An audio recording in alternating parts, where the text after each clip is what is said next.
Happy Easter, Faith Explorers! This is Alex. On Good Friday, we read about the crucifixion of Jesus. If that story made you feel a bit sad, just remember that I said that Jesus' story would continue. And I'm excited to tell you the last, final part of our story. It's called God's Wonderful Surprise, and it's about the resurrection of Jesus. Jesus' friends were sad. They would never see their best friend again. How could this happen? Wasn't Jesus the rescuer? The king God had promised? It wasn't supposed to end like this. Yes, but whoever said anything about the end? Just before sunrise on the third day, God sent an earthquake and an angel from heaven. When the guards saw the angel, they fell down with fright. The angel rolled the huge stone away, sat on top of it, and waited. At the first glimmer of dawn, Mary Magdalene and other women headed to the tomb to wash Jesus' body. The early morning sun slanted through the ancient olive trees, drops of dew glittering on leaves and grasses, little tears everywhere. The friends walked quietly along the hilly path, through the olive groves, until they reached the tomb, and immediately noticed something odd.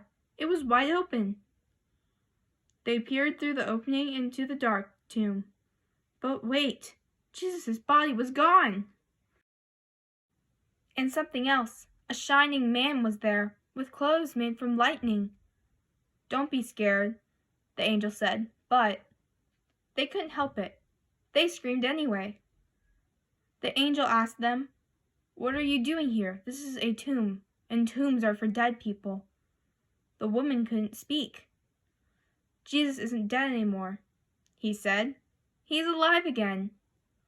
And their hearts leapt. And then the angel laughed with such gladness that they felt for a moment as if they had woken from a nightmare. The other woman rushed home, but Mary stayed behind. How could it be true? Jesus was definitely dead. How could he be alive? Just then, Mary heard someone else in the garden. Perhaps it's the gardener, she thought. He'll know where Jesus' body is. "I don't know where Jesus is," Mary said urgently.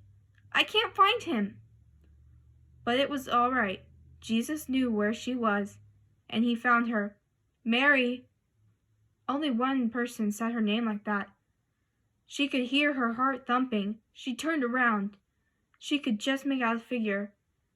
She shaded her eyes to see, and thought she was dreaming. But she wasn't dreaming. She was seeing. Jesus! Mary fell to the ground. Sudden tears filled her eyes, and great sobs shook her whole body. And all she wanted in that moment was to cling to Jesus and never let him go.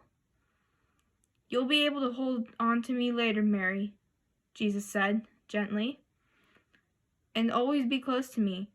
But now, go tell the others that I'm alive." Mary ran and ran, all the way to the city. She had never run so fast or so far in all her life. She felt she could have run forever. She didn't even feel like her feet touched the ground. The sun seemed to be dancing and gleaming and bounding across the sky, racing with her and shining brighter than she could ever remember in the clear, fresh air. And it seemed to her that morning, as she ran, almost as if the whole world had been made anew, almost as if the whole world was singing for joy. The trees, tiny sounds in the grass, the birds, her heart. Was God really making everything sad come untrue? Was he making even death come untrue?